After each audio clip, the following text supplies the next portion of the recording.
minsan may mga taong, sila ho'y overexposed. Alam niyo ba? Overexposed. Tulad ho ni Secretary ng Agriculture, Manny Piñol, exposed na exposed ho siya. Madalas ho siya makita sa media pero hindi ho siya ramdam sa sektor ng agrikultura at hindi ho siya napapansin ng mga nasa sektor ng agrikultura, partikular ng mga magsasaka at yung mga nasa sektor ng agrikultura na may kinalaman sa agrikultura or sa lupa or anumang bagay na dyan uuwi ulit sa agrikultura.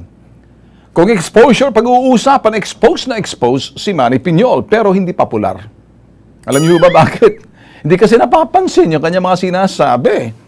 Alam niyo bakit mga boss? Kung minsan kasi, siguro kinakailangan niya kumuha ng matinding talagang press people na hawakan ho talaga at dumating doon yung kanilang issue, talagang tatak ho sa mga magsasaka.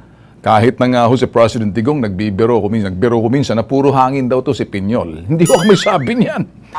Absent ho siya sa pagpupulong, pagharap ho sa media nung may kalamidad. Tatandaan nyo, sabi ni President Digong yan.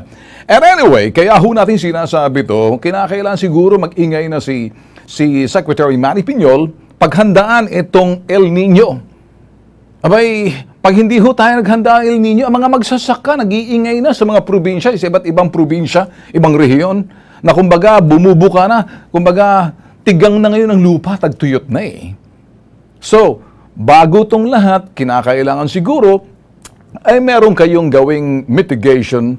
Ito yung sinasabi, El Nino mitigation. Hindi naman natin talaga mapipigilan yung Mother Nature. Ano? Pero may magagawa ho tayo sa pamamagitan ho, nagpapapatibay ho kung ano mga aksyon na gagawin ho natin sa irigasyon. Ito ho yung mga tubig na patubig ho or mga water impoundment or impounding na para naman matubigan yung mga sakahan dyan kung kinakailangan. Kaya kinakailangan mag-usap-usap ng sektor ng agrikultura paghahanda. Kasi, abay, El Nino hong pinag-uusapan, di ho to biro, mga boss. So, ito ho'y, kami nagsasabi lang ho dito, public service lang ho, kung kayo tatamaan, bato-bato sa langit, ang tatamaan ho, wag hong magagalit. Kasi kami nagsasabi lang ng totoo. O kung kayo ho'y gumagawa ho ng tama, ay pupurihin ho namin kayo. Pag hindi, abay kakatukin ho namin kayo, kakalampagin ho namin kayo, tulad ng ginagawa ho ng Bitag Live. Kami ho'y nagsasabi ng totoo. Wala ho kami pinapanigan.